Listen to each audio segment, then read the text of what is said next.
안녕하세요. 2월 12일 화요일입니다. 제각제각 시계바늘은 빨리도 달려가네요.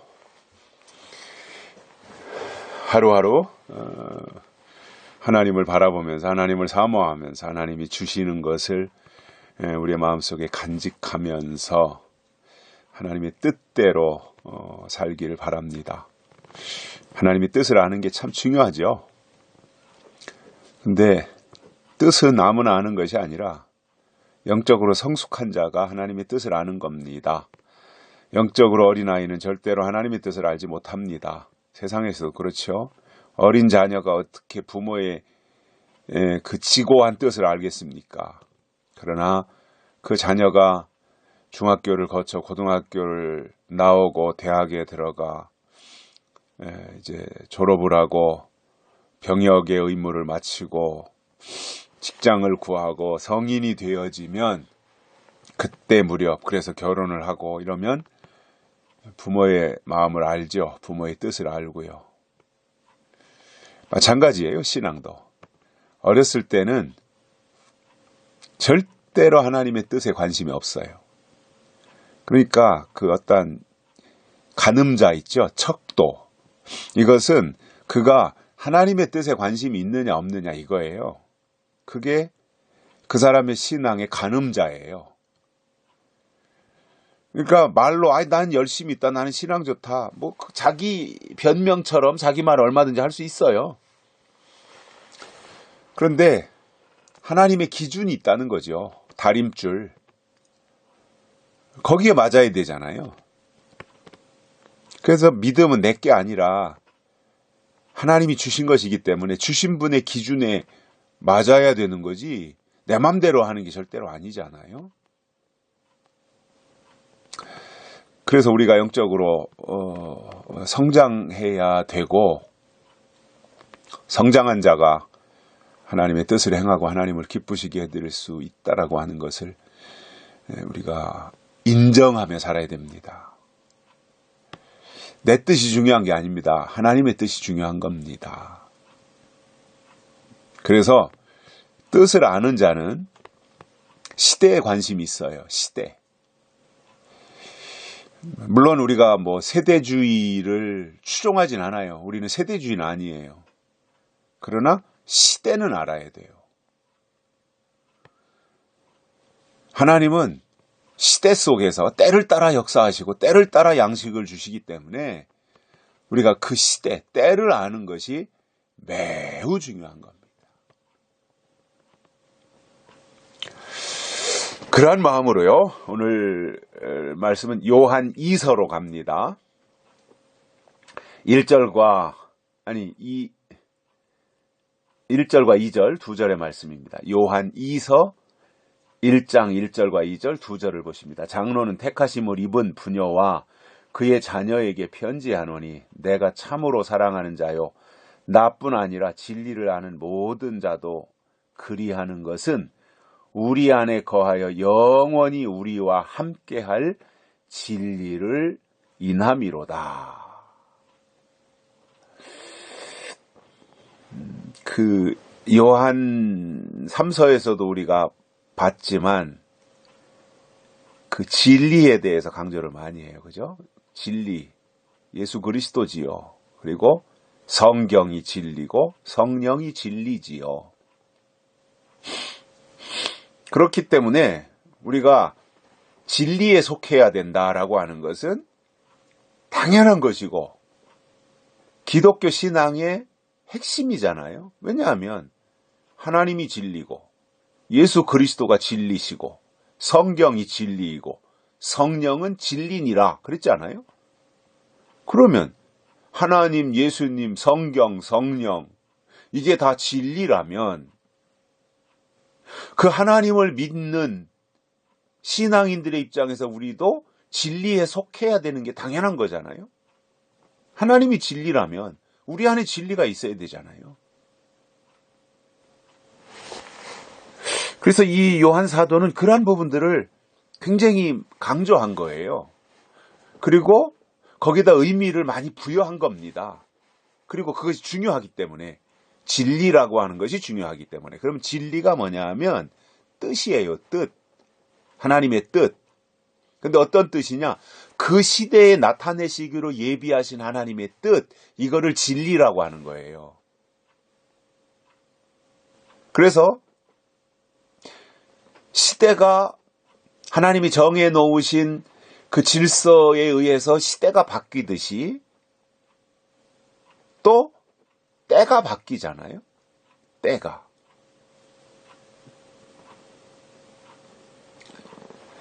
그리고 하나님이 작정하신 뜻도 바뀌잖아요. 시대가 바뀌고 거기에 맞춰서 뜻이 바뀌고. 그래서 그분의 뜻을 아는 것이 우리에게 매우 중요하단 말이에요. 그래서 그 시대에 주신 하나님의 뜻을 다른 말로 뭐라고 하느냐? 진리라고 하는 거예요. 그래서 예수님 안에는 은혜와 진리가 충만하더라 이렇게 말하잖아요. 그래서 우리가 예수 중심으로 가야 되는 이유가 뭐냐? 예수님 안에 진리가 있기 때문에 우리가 예수님 안에 있어야 우리도 진리의 사람이 될 수 있는 거거든요. 닮아야 되잖아요. 자식이 부모를 닮듯이 우리의 신앙이 우리 안에 진리가 있어서 진리이신 예수님을 닮아가는 이것이 당연한 거잖아요. 그러면 이 진리가 그 시대에 주신 하나님의 뜻이라면 구약에서 주셨던 것은 율법이었잖아요. 그 율법이 그 시대에 주신 하나님의 뜻이에요. 그러니까 그게 구약에서는 율법이 진리였다는 이야기예요. 신약에 와서는 예수 그리스도가 나타난 하나님의 뜻이었잖아요. 예수 그리스도가 진리예요. 그러다가 예수님이 십자가에 달려 죽으셨다가 부활하시고 승천하시고 나서 성령을 보내주시잖아요. 보혜사로서. 그래서 우리와 함께하는, 우리를 돕는 헬퍼로서 보혜사가 오셨는데 그 보혜사가 뭐예요? 그 시대에 주신 하나님의 뜻이란 말이에요. 뜻. 진리란 말이에요. 진리. 그래서 이렇게 시대가 바뀐다 라는 말은 하나님의 뜻이 바뀐다. 이게 좀 더 구체화된다라는 말이죠. 바뀐다는 것이 이게 좀 더 구체화되는 거죠. 그래서 우리가 나더러 주여 주여 하는 자마다 다 천국에 들어갈 것이 아니요 다만 하늘에 계신 내 아버지의 뜻대로 행하는 자라에 들어가리라 그랬잖아요. 그러니까 하나님의 뜻을 알아야 돼요. 그런데 그 하나님의 뜻을 기도하다가 거기서 계시받아서 아는 것이 아니라 성경을 통해서 하나님의 뜻을 알아야 된다라는 겁니다.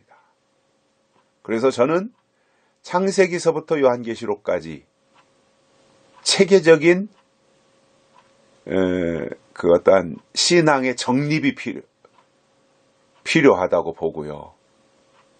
그 정립된 성경신앙, 주경신학, 성경신앙 위에 그것을 성경을 토대로 해서 말씀에 심오한 넓이와 높이와 길이와 이 깊이를 간직하는 그것이 성숙한 자의 모습이고 그 성숙한 자를 통해서 하나님이 일하신다는 거지요. 그래서 이 사도 요한은 이제 자기 스스로를 장로라고 표현하잖아요. 장로는 택하심을 입은 부녀와 그의 자녀에게 편지하는. 아마 그 사도 바울도 편지서가 많잖아요. 로마, 고린도, 전후서, 갈라디아, 에베소서 뭐 이렇게 여러 가지 그 사도 바울도 편지를 썼는데 요한도 지금 요한 1, 2, 3서가 편지잖아요. 이 서는 두 번째 편지를 보낸 거지요. 편지하노니. 그러니까 그때 당시에는 뭐 지금처럼 이메일이 있는 것도 아니고 이렇게 녹음기에다가 목소리를 담아서 틀어줄 수 있는 시대도 아니었고 오직 편지잖아요. 편지. 종이나 좋았겠어요. 그때 당시에. 아니면은 그 양의 가죽에다가 쓰든지 아니면 파피루스에다가 쓰든지 뭐 이렇게 해서 보내는 편지가 유일한 수단이었는데 그 편지를 쓰면서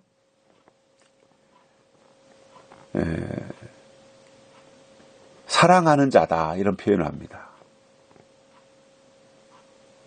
그런데 그 사랑하는 것이 나뿐만 아니라 진리를 아는 모든 자도 사랑한다 이겁니다.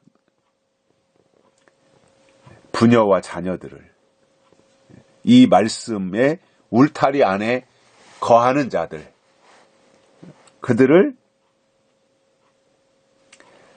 사랑하는데 요한의 일행뿐만 아니라 진리를 아는 모든 자들이 그 신앙의 울타리 안에 있는 요한 당시에 이 편지를 받는 신앙의 울타리, 신앙의 공동체 안에 있는 자들을 사랑한다 이겁니다. 왜? 그들이 진리를 알고 진리 안에 있기 때문에.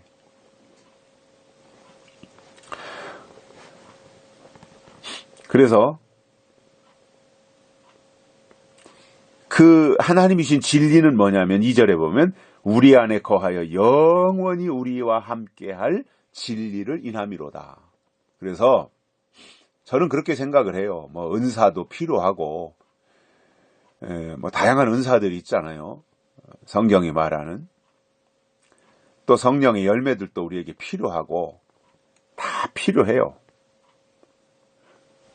그런데 각양각색의 뭐 은사는 사람마다 다 다르게 나타날 수 있는데 사실상 어떠한 그 열매로서의 은사 이것도 필요하지만 더 중요한 것은 뭐예요? 본질에 있어서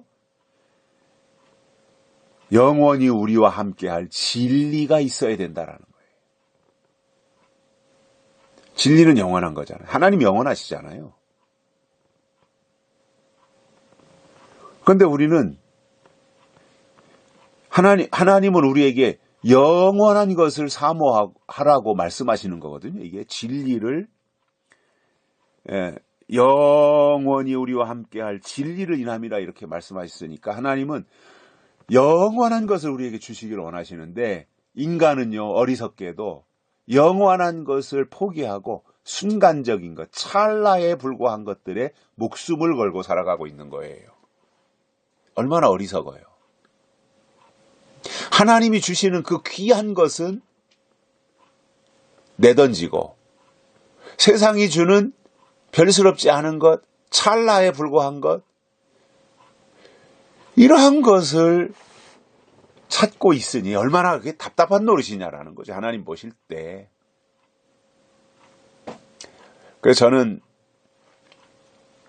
우리 방에서 함께 말씀을 공유하시는 우리의 이 큐티를 함께 나누는 그러한 분들에게 드리고 싶은 말씀이 이거예요.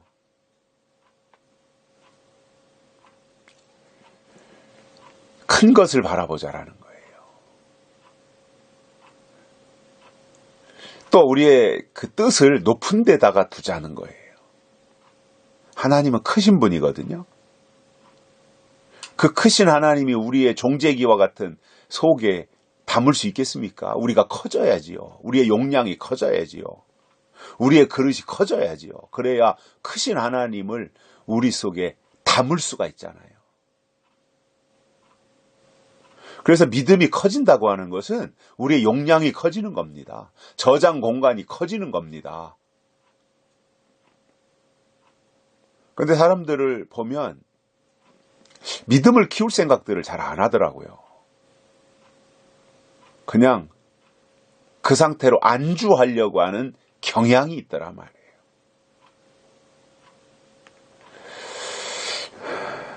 그래서 저는 이 유튜브를 통해서 우리의 큐티의 말씀을 함께 공유하는 분들이 더욱더 영원히 우리와 함께하는 진리 안에 거하고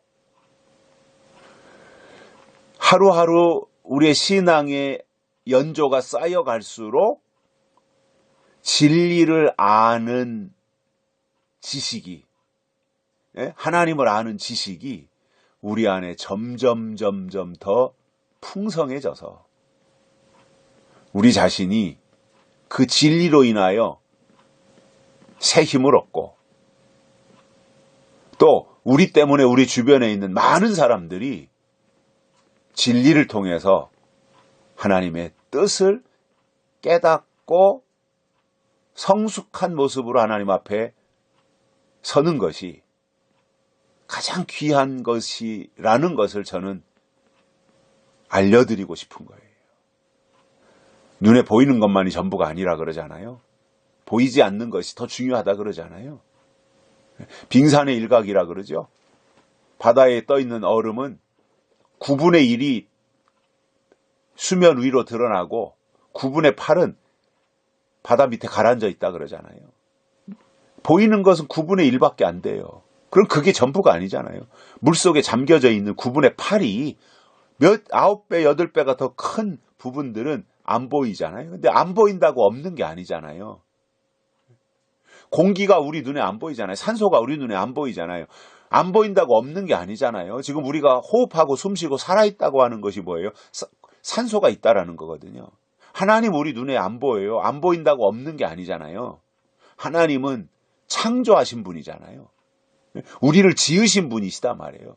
그분은 영원하신 분이잖아요. 그분을 인정하는 게 가장 최고의 축복인 거잖아요. 근데 오늘날 과학이 발달한 시대에서 자꾸 뭔가 증명하려고 하다 보니까 하나님도 자꾸 증명하려고 해요. 자기 논리를 가지고 하나님을 증명하려고 하는 거예요. 그래서 뭔가 믿으라고 하나님을 믿자, 하나님을 믿어야 된다고 하면 하나님이 계신 것을 좀 증명해보라는 거예요. 입증을 해보라고.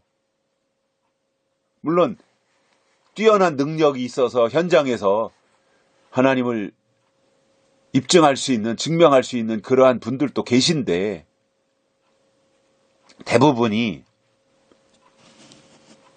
우리가 보이지 아니하는 하나님을 보이는 것처럼 믿고 영이신 하나님이지만 우리가 현실 속에서 그분과 함께 살고 있다라고 하는 것을 우리가 인정하며 가는 거잖아요. 이게 믿음이거든요. 보지 않고 믿는 자가 복되도다 그랬거든요. 그래서 우리가 좀 더 신앙을 키워야 되고요. 파이를 키우라는 말 하죠. 세상에서 파이를 좀 키워라. 신앙의 파이를 좀 키우고 용량을 좀 키우고 그릇을 좀 키우고 맨날 종재기로 있을 게 아니잖아요. 종재기가 밥사발이 되고 밥사발이 국그릇이 되고 국그릇이 된장찌개 그릇이 되고 된장찌개 그릇이 냄비가 되고 냄비가 밥솥이 되어지고 밥솥이 항아리가 되어지고 이렇게 점점 용량이 키워져야 하나님의 더 큰 것을 소유하고 간직할 수 있는 거예요. 하나님이 그걸 우리에게 원하시는 거예요. 물론 우리가 하나님을 머리로 이해할 수 없어요. 머리로 하나님을 인정할 수 없어요. 우리는 하나님을 믿음으로 만나는 거예요. 그래서 믿음이 축복인 거잖아요. 우리에게 이런 하나님의 은혜가 있어서 날마다 우리 속에 영원히 함께하는 진리로 또 하나님의 뜻으로 하나님의 말씀으로 풍성해지고 차고 넘치게 되시기를 바랍니다. 오늘 여기까지 하겠습니다. 감사합니다.